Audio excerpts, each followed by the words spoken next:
pour en parler, eh bien, nous allons renforcer un peu notre milieu de terrain avec l'arrivée d'Henri Jo, oui, sur le plateau de la grande team.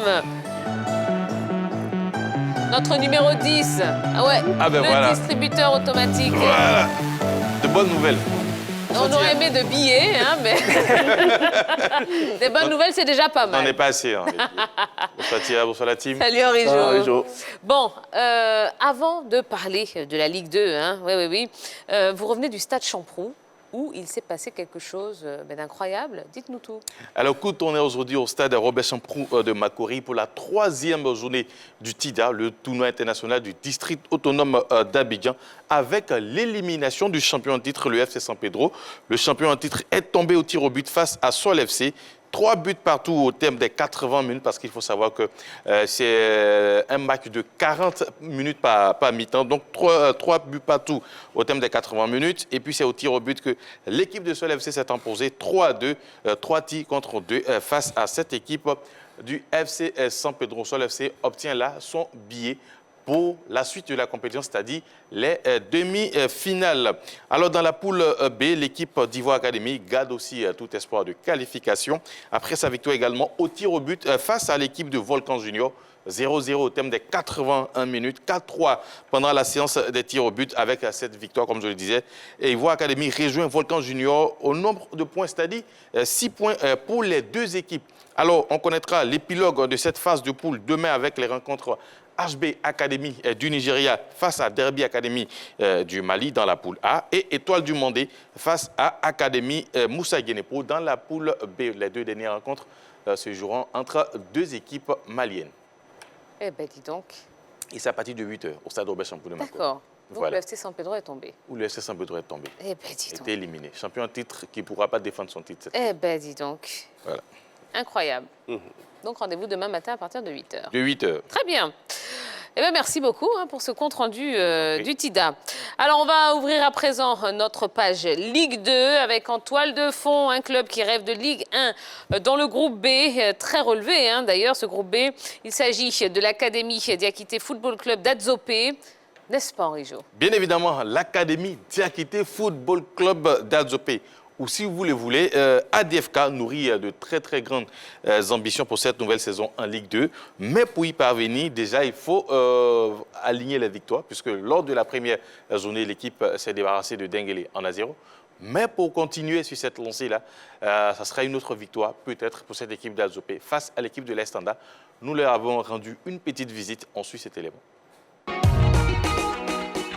Après 3 ans de présence en Ligue 2, l'Académie Diakité Football Club d'Adzopé, ADFCA, rêve grand lors de cet exercice. Logé dans la poule A en compagnie de grosses cylindrées comme l'AJCAD, l'AS Denguele, le S Bingerville, le CO Sport de San Pedro, l'AS Tanda, l'ADFCA, avec beaucoup de modestie, luttera pour la montée en Ligue 1. Les ambitions de l'ADFK cette saison encore quand même, on dirait quand même le maintien dans un premier temps, comme les 2 saisons passées. Et puis après, on verra, c'est une possibilité de monter quand même. Je pense que c'est un championnat qui vient de démarrer. Au fur et à mesure, l'appétit vient à manger. Pour se donner les moyens d'atteindre ses objectifs, le président Abdoulaye Diakité a fait appel à un entraîneur réputé dans le redressement des équipes, Sékou Fofana.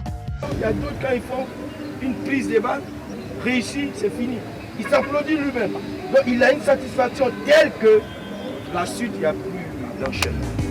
Après une entrée réussie contre l'AS Denguele sur le score de 1-0, les hommes de la Mée entendent enchaîner demain contre l'AS Tanda lors de la 2e journée. Face aux étoiles du Gontougo, Fofana Sékou compte miser sur la préparation mentale de ses joueurs. L'ambiance, elle est bonne. Voilà, nous sommes motivés, ça fait plusieurs mois que nous travaillons et nous avons un entraîneur de qualité qui nous a appris beaucoup de choses. Voilà, mentalement, nous sommes forts et nous ne partons pas en victime résignée, nous partons pour une victoire.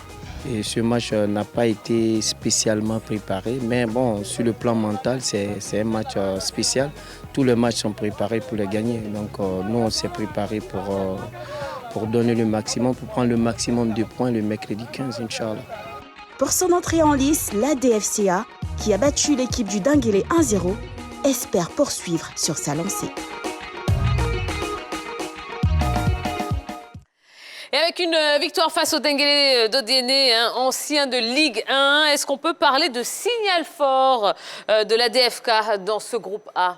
Alors, bien évidemment, déjà, il faut se rappeler que la saison passée, cette équipe a très bien terminé hein, le championnat de Ligue 2 dans sa poule, puisqu'elle avait très mal commencé. Mais après, quand même, l'équipe a réussi à se redresser et surtout a bien fini la Ligue 2. Ensuite, cette saison, ça commence très bien face à l'Estanda. Quand même, il faut se rappeler que l'Estanda a été champion de Côte d'Ivoire à 2 reprises. L'Estanda a joué la Coupe d'Afrique. Donc, quand même, étant en Ligue 2, c'est une équipe qui a une bonne dose d'expérience. Donc, battre cette équipe d'entrée de jeu, je me dis que c'est une équipe qui nourrit de grandes ambitions et surtout qui donne là un signal très fort aux autres équipes par rapport à ses ambitions sur cette saison. Oh, est-ce que ce n'est pas peut-être un début de saison, j'ai dit l'euphorie du début de saison? Il ne faudrait pas tout de suite se méprendre. Mais ne soyez pas rabat-joie. Non, ce n'est pas être rabat-joie. Vous savez, la Ligue 2, c'est un championnat très, très difficile, très, très relevé. Vous pouvez bien commencer et mal terminer. Et je me dis, après 3 saisons seulement en Ligue 2, est-ce que c'est nécessaire, est-ce que c'est suffisant pour acquérir de l'expérience, pour maintenant essayer de tenir tête à ces cadors qu'il y a dans ce championnat? Parce qu'on a quand même pas mal d'anciens pensionnaires de la Ligue 1 qui y sont. Vous avez parlé là de l'Estanda, le prochain match. Eh bien, ce ne sera pas du tout facile, ce ne sera pas aisé pour cette équipe de la DFK. On attendra de voir ce qu'elle sera capable de faire. Est-ce qu'elle sera capable de maintenir la cadence et d'enchaîner des bons matchs? Bon, ça, c'est une autre équation auquel on aura l'occasion de voir. Mais c'est bien déjà de bien démarrer une saison. Mais moi, je reste toujours... j'ai envie de dire, je reste toujours réservé quant à une bonne saison de cette équipe. Moi, je vais être plutôt positif, hein, parce que je pense que ce qui caractérise les troubles faits, c'est la capacité de battre des équipes qui partent avec les faveurs des pronostics. Donc, s'ils ont pu battre l'AS Denguélé, je pense qu'il y a un capital psychologique sur lequel ils pourront s'appuyer pour aller, pourquoi pas, titiller Tandage. Mais en même temps, capital confiance, quoi, un véritable capital. Oui, capital confiance, mais en même temps, ils ont donné, comme il a signifié, un signal à l'Estanda. Donc l'Estanda va se préparer en conséquence pour ne pas se faire surprendre par cette équipe de la DFK. Donc l'Estanda, quand même, qui a gardé plus ou moins quelques joueurs qui venaient de la Ligue 1, donc qui a l'expérience de jouer ce genre de match, donc va bien aborder cette rencontre face à la DFK. En tout cas, on verra. Alors, autre point important, hein, c'est que cette équipe... reçoit ses matchs, donc elle joue ses matchs à domicile, avec un réel projet d'infrastructure. Est-ce que là, cette équipe n'a pas un coup d'avance quand même sur les autres? Effectivement, cette équipe a un coup d'avance. C'est le prototype des clubs ou des équipes qui veulent bien avancer dans leur championnat et qui sont très professionnels. Cela constitue aussi un grand boost pour cette équipe-là, jouer sur ses installations, jouer à domicile avec le 12e homme qu'on connaît, la population, les supporters. Cette équipe-là pourra mieux avancer en Ligue 2. Il faudrait signifier que déjà, en 2019-2020, cette équipe avait donné une somme d'argent pour pouvoir réhabiliter le stade sur lequel elle devrait, cette équipe-là évolue. Donc, mis à part le fait que cette équipe-là soit professionnelle, elle est très consciencieuse du fait qu'elle doit évoluer dans des infrastructures adéquates et je pense que les résultats se suivent. Et pour continuer sur ce que Yelo est en train de dire, le stade Alassane Ouattara d'Adzopé quand même a été rénové grâce à la contribution du président de l'ADFK que nous avons vu tout à l'heure. Donc hauteur de 15 millions. Voilà, déjà, c'est une équipe qui a la capacité de recevoir à domicile. Et quand on sait ce que représentent les matchs à domicile, surtout en Côte d'Ivoire, on se dit que c'est une équipe quand même qui a les moyens de son ambition, c'est-à-dire monter très vite dans l'élite du football ivoirien. Parce que si on se souvient très bien, des équipes comme Gagnoa, des équipes comme Tanda, dans le temps où Tanda recevait à Bandoukou, étaient difficiles à battre. Même la Zida Bengrou, au stade Henri Konan Bédié, c'était difficile à battre cette équipe. Donc déjà, jouer sur ces installations et surtout avec l'appui du public, je pense que c'est quand même bien pensé et bien trouvé par le président qui quand même n'a pas lésiné sur les moyens pour refaire le stade et surtout accueillir ces matchs à domicile. Donc déjà, sur l'ensemble, je dirais sur la moitié des rencontres se jouent du côté d'Adzopé. Et là, je pense que c'est un gros coup de pouce pour cette équipe. D'accord. Alors, je voudrais qu'on parle un petit peu du coach, Fofana Sekou, qui a l'habitude de jouer un petit peu le rôle de pompier. À votre avis, il peut emmener cette équipe où ? Bon, là, je me dis qu'il peut emmener l'équipe un peu très loin. Parce que je m'explique un peu. Un peu loin ou très loin? Voilà. Parce qu'un peu très loin, on ne sait plus, là. Hein? Bon, très loin, très loin. Je m'explique déjà. Il y a 2 saisons de cela, l'équipe de Gagnoa est en difficulté. Et il arrive, il redresse l'équipe. L'équipe, quand même, essaie de jouer le haut du tableau. Malheureusement, le championnat prend fin. Ensuite, bon, le mauvais côté aussi, c'est que souvent, il ne passe pas plus d'une saison dans un club. Ensuite, il arrive à redresser l'équipe de l'US Bafing. Lors de sa montée, l'US Bafing avait difficilement commencé la saison. À son arrivée, l'équipe a essayé de jouer les premiers rôles et a même terminé 3e de sa poule derrière l'AFAD et l'équipe du FC San Pedro. Il arrive au CO Espoir de San Pedro. D'ailleurs, les matchs où il officiait sur le banc du CO Espoir de San Pedro ont été diffusés sur la 3 et on a vu quand même cette belle équipe du CO Espoir de San Pedro qui malheureusement n'a pas pu se qualifier pour la Super D2. Mais derrière, c'est un entraîneur qui sait mener ses hommes, qui a le discours qui va avec et surtout qui est très bon tacticien. Maintenant, cette fois-ci, il a un projet en début de saison. C'est là la différence parce qu'il a l'habitude d'arriver en cours de saison et redresser les équipes. Cette année, il commence la saison avec l'équipe de l'ADFK. Peut-être un match, on ne dira pas c'est assez suffisant pour se projeter tout de suite à dire qu'il va faire des bons résultats, mais il a le discours qui va avec et surtout ceux qui l'ont côtoyé savent qu'il sait très bien mener les hommes. Oui, moi je veux ajouter que j'ai senti qu'il a de la poigne dans son discours tout à l'heure à l'endroit de ses joueurs. C'est une qualité qui peut compter pour un coach. D'accord. Comment vous voyez ce match face à Tanda? Ce serait un match très difficile. Ce serait un match très compliqué pour les deux formations, pour les deux équipes. On sent tout de suite que la FDFK, avec sa confiance, va vouloir confirmer face à l'AS Tanda. L'AS Tanda aussi, qui a quand même un statut à défendre parce que qui a été 2 fois champion de Côte d'Ivoire, qui se retrouve en Ligue 2, ne va pas se laisser faire. Donc, match très compliqué, très engagé. Ce serait un match aussi très physique. Je me dis, là, sur cette rencontre, qu'est-ce qui va faire en sorte que l'une des deux équipes pourra prendre l'avantage? Ce sera le mental, ce sera l'aspect psychologique. C'est l'équipe qui va bien entamer la rencontre, qui sera mieux organisée sur le terrain, qui pourra faire la différence dans ce match-là. Donc, je me dis que c'est du 50-50 entre ces deux formations.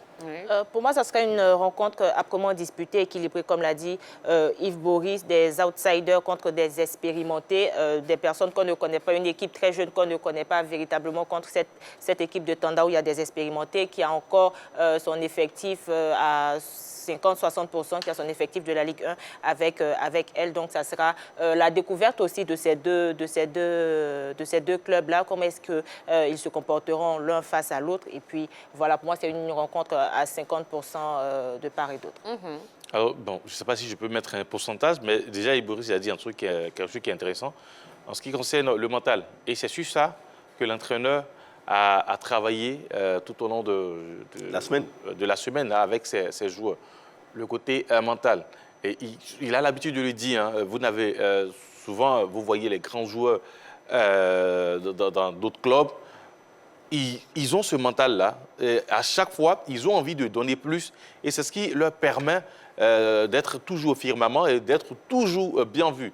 Donc, c'est cet état d'esprit-là qu'il faut avoir.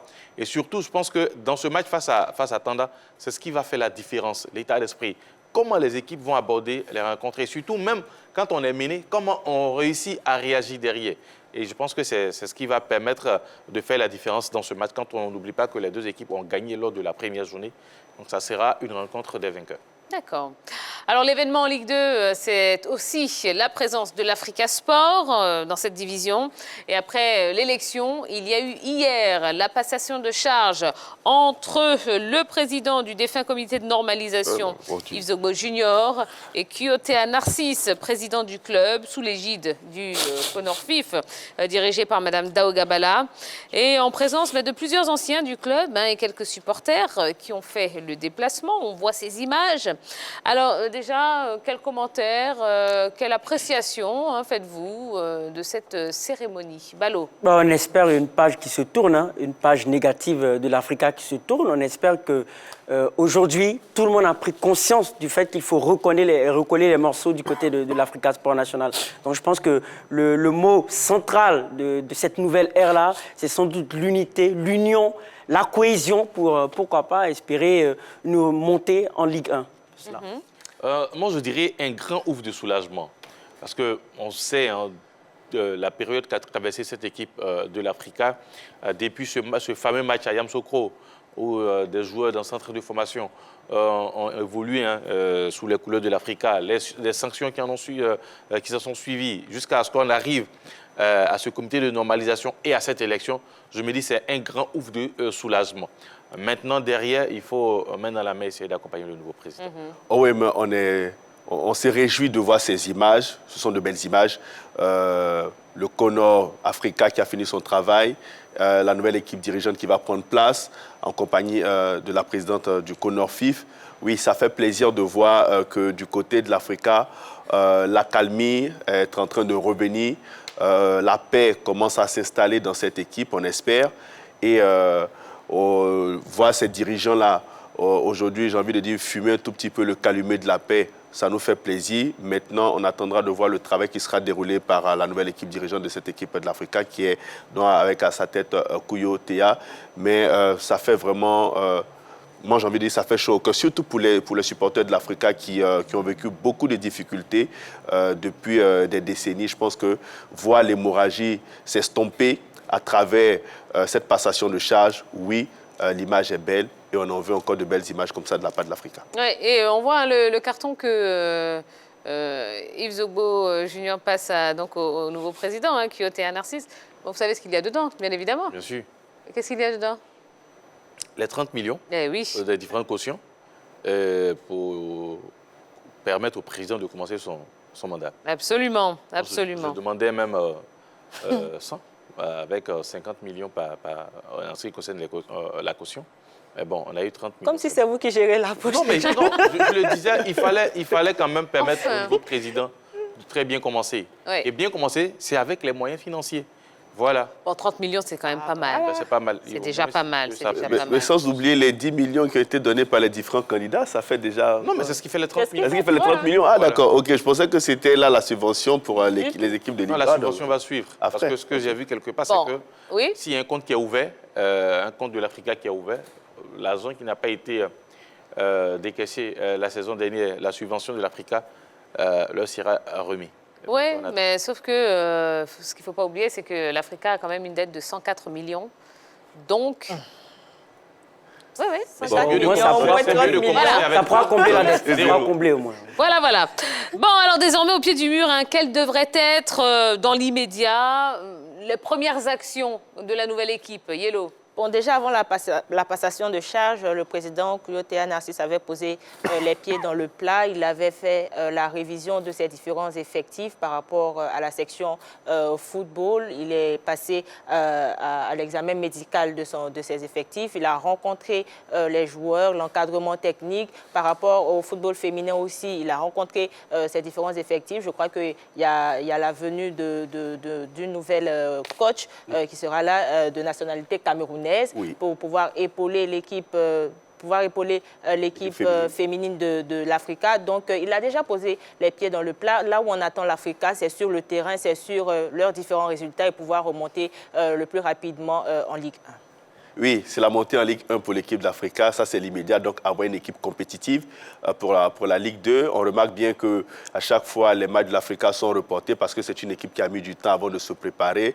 Donc, elle a besoin aussi d'un moment pour mieux parfaire son effectif. Le président lui-même l'a signifié. Je crois que la séance dernière des entraînements de l'Africa, c'était dirigé par l'un des membres du Conor Africa, qui est Alain Guamine, qui est un enfant de la maison parce qu'il a été un ancien joueur de cette équipe-là. Bon, ça montre tout simplement que le nouveau président est en train de mettre un tout petit peu les choses en place progressivement. Et je crois que c'est étape par étape que les choses vont se faire. On va se pencher d'abord sur ce qui est la compétition, donc avoir une équipe valeureuse pour aller attaquer le championnat. Et puis derrière maintenant, peut-être poser les bases d'une durée du côté de l'Africa.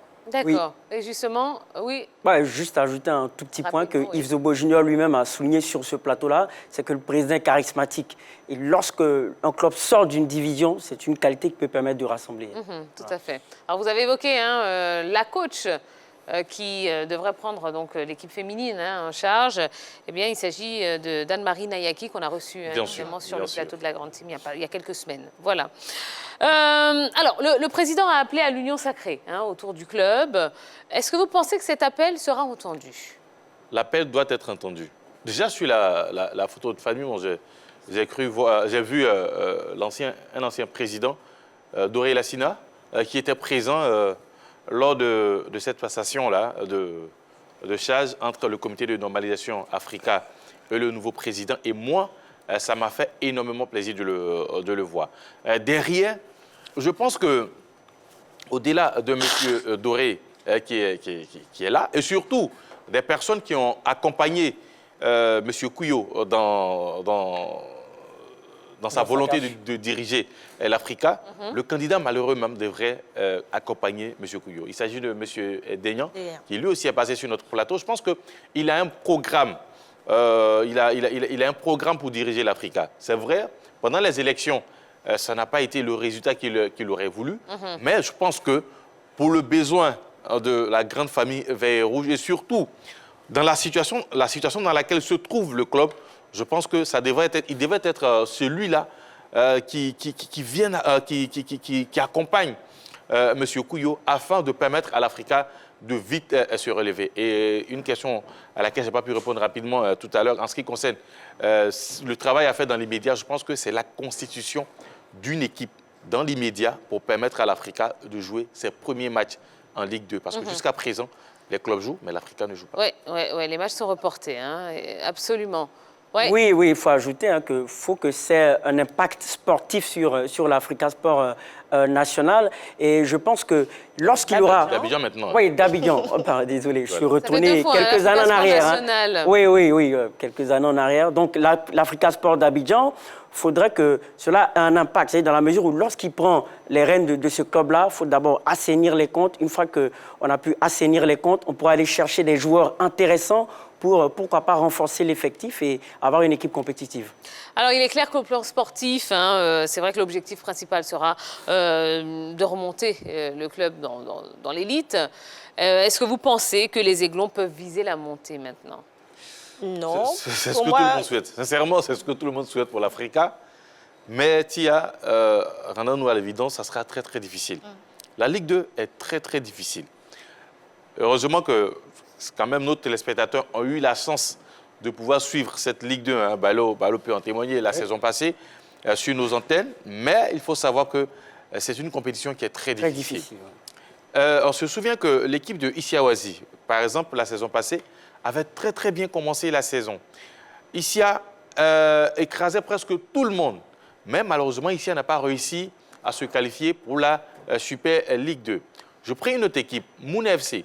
Mouna FC avait aussi dominé dans sa poule tout le monde. Mais lors de la Super Ligue 2, cette équipe n'a pas réussi à monter. Donc, c'est pour montrer que, c'est pour dire aussi que la Ligue 2 est difficile. Et il y a des habitués là-bas qui, chaque année, essaient de faire la loi, même face à ceux qui viennent d'arriver. Et l'Africa devra batailler. Mais non seulement on ne connaît pas réellement l'effectif de l'Africa, c'est pour cela que je doute un peu. Maintenant, quand on saura quel effectif, est-ce que l'entraîneur qui va s'occuper de l'Africa aura le temps de constituer cette bonne équipe-là qui va concurrencer Non, c'est tellement de choses qui rentrent en ligne de compte qui me font dire aujourd'hui que ça va être très compliqué pour l'Africa. Peut-être pas cette saison, mais elle se battra pour la saison suivante. Moi, je vais être optimiste par rapport à Henri Jouin. Non, pas forcément. Donc, je vais être optimiste pour dire qu'effectivement, sportivement, il y a beaucoup de choses à faire, mais il y a une lueur d'espoir.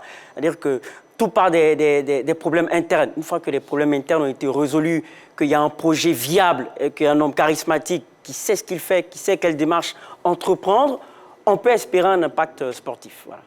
C'est vrai que Balo, il est optimiste, mais le président Kouyo Tehanassi, c'est un ancien joueur.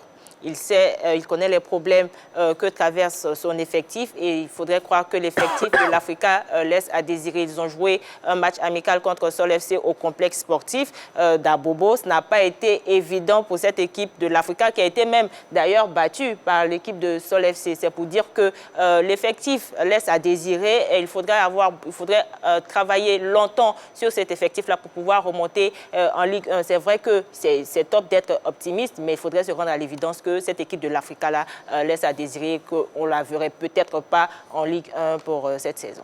L'équipe de l'Africa est un impératif remonter en Ligue 1. Ils n'ont pas le choix. Il faut vite se mettre à niveau pour espérer arriver en Ligue 1.